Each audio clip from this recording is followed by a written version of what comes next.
ये है हमारा यूनिवर्स, जो इतना बड़ा और विशाल है कि हम इसकी कल्पना भी नहीं कर सकते। और ये है हमारी अर्थ, और इस अर्थ के कहीं एक छोटे से कोने में ये हम हैं। लेकिन दोस्तों, क्या आपको पता है कि ये पूरा यूनिवर्स, मैं और आप और जितनी भी चीज़ें आप छू सकते हैं, देख सकते हैं, वो सब के सब एक छोटे से पार्टिकल से मिलकर बनी है, जिसे हम एटम कहते हैं। एटम मतलब परमाणु। दोस्तों, ये पूरा का पूरा यूनिवर्स इन एटम्स से मिलकर ही बना है। लेकिन दोस्तों, क्या आपको पता है, इन एटम्स में एक छोटी सी दुनिया है, जिसे हम कहते हैं क्वांटम वर्ल्ड। दोस्तों, मेरा नाम अमन चौहान है और आप देख रहे हैं स्टडी विद अमन 89 का यूट्यूब चैनल। दोस्तों, आज से हम एक सफ़र स्टार्ट करने जा रहे हैं, जिसमें हम जानेंगे कि एक एटम से कैसे क्वांटम वर्ल्ड का जन्म हुआ, कैसे क्लासिकल फिजिक्स ने एक मामूली से दिखने वाले हीटर के सामने अपने घुटने टेक दिए और वहाँ से जन्म हुआ क्वांटम फिजिक्स का। तो दोस्तों, तैयार हो जाइए, क्योंकि हम जा रहे हैं दुनिया की सबसे छोटी मिस्ट्री में।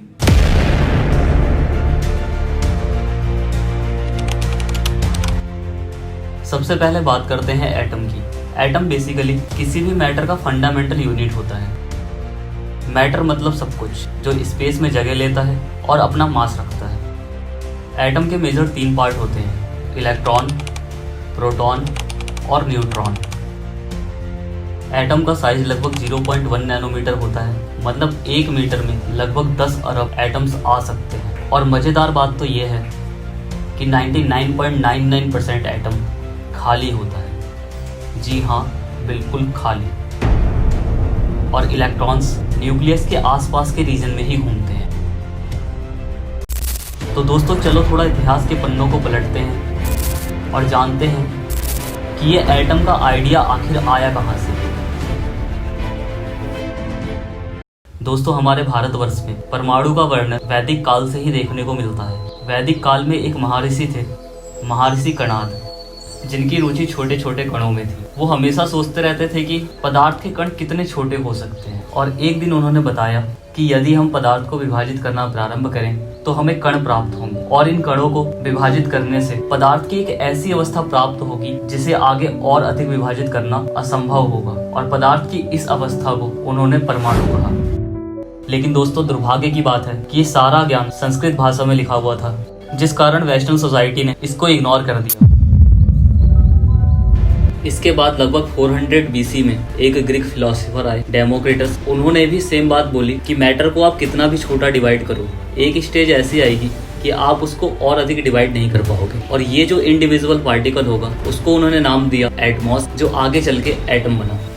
फिर 1808 में आए जॉन डाल्टन, जिन्होंने बताया कि सभी एलिमेंट्स के एटम्स सेम होते हैं और कोई भी केमिकल रिएक्शन इन एटम्स के रीअरेंजमेंट की वजह से ही होती है। और इनका ये मॉडल कंजर्वेशन ऑफ मास पर आधारित था। इसके बाद अगले 89 सालों तक दुनिया यही मानती थी कि एटम किसी भी मैटर का सबसे छोटा यूनिट होता है, जिसे हम डिवाइड नहीं कर सकते। लेकिन 1897 में एक ट्विस्ट आता है, जब जे थॉमसन इलेक्ट्रॉन को डिस्कवर कर लेते हैं।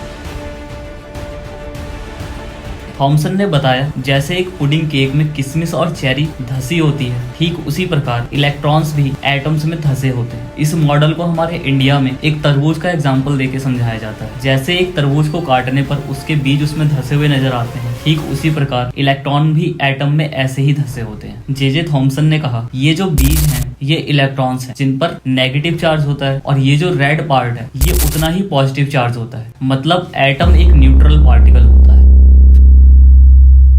फिर 1911 में रदरफोर्ड ने एक एक्सपेरिमेंट किया, गोल्ड फॉइल एक्सपेरिमेंट, जिसमें उन्होंने एक गोल्ड फॉइल पर अल्फा पार्टिकल्स की बमबारी की और देखा कि मैक्सिमम अल्फा पार्टिकल्स बिना डिफ्लेक्ट हुए सीधे अपने रास्ते पर चले गए। कुछ अल्फा पार्टिकल्स थोड़े बहुत एंगल्स पर डिफ्लेक्ट हुए, और इस बेस पर उन्होंने एक थ्योरी दी। क्योंकि इस एक्सपेरिमेंट में 99.99% अल्फा पार्टिकल्स बिना डिफ्लेक्ट हुए सीधे अपने रास्ते पर चले गए थे, इसका मतलब ये हुआ कि 99.99% एटम खाली होते। और जो बचे हुए अल्फा पार्टिकल्स डिफ्लेक्ट हो रहे थे उसका रीजन उन्होंने ये बताया कि एटम के सेंटर पर कोई ऐसी चीज है जिसका वेट अल्फा पार्टिकल से भी हैवी है और वो अल्फा पार्टिकल की तरह ही पॉजिटिव चार्ज रखता है। सेंटर के इस पार्टिकल को रदरफोर्ड ने न्यूक्लियस कहा और साथ ही उन्होंने ये भी बताया कि इलेक्ट्रॉन्स इस न्यूक्लियस के चारों तरफ सर्कुलर ऑर्बिट्स में चक्कर लगाते हैं। लेकिन रदरफोर्ड के इस मॉडल में कुछ कमियां थीं। पहली कमी तो ये थी कि रदरफोर्ड ने बोला था इलेक्ट्रॉन्स न्यूक्लियस के अराउंड सर्कुलर पाथ पे मूव करते हैं। इसका मतलब इलेक्ट्रॉन के पास एक एक्सेलरेशन होता है और क्लासिकल फिजिक्स के अकॉर्डिंग जो एक्सेलरेटेड चार्ज पार्टिकल होता है वो रेडिएशन के फॉर्म में एनर्जी इमिट करता है। मतलब न्यूक्लियस के चारों तरफ घूमने वाला इलेक्ट्रॉन धीरे धीरे अपनी एनर्जी लूज करेगा, जिस वजह से उसके सर्कुलर पाथ की रेडियस लगातार कम होते जाएगी और एक टाइम ऐसा आएगा जब इलेक्ट्रॉन न्यूक्लियस पे गिर जाएगा और इस कंडीशन में एटम स्टेबल नहीं रहेगा। मतलब रदरफोर्ड के इस मॉडल में एटम अनस्टेबल था। और इस मॉडल की दूसरी कमी ये थी कि ये मॉडल एटम के स्पेक्ट्रम को डिस्क्राइब नहीं कर पाया।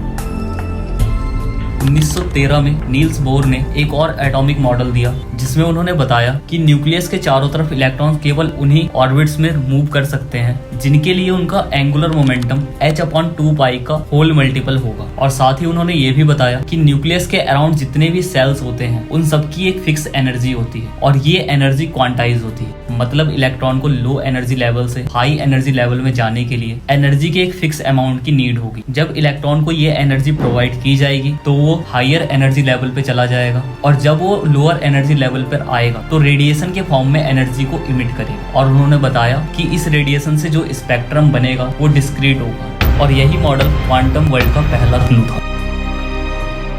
पर क्या रियल में इलेक्ट्रॉन्स प्लेनेट जैसे मूव करते हैं? नहीं। मॉडर्न साइंस कहता है कि इलेक्ट्रॉन एक जगह नहीं प्रोबेबिलिटी क्लाउड में पाया जाता है। मतलब इलेक्ट्रॉन हो भी सकता है और नहीं भी। और इस कॉन्सेप्ट ने फिजिक्स के पूरे पर्सपेक्टिव को ही बदल डाला।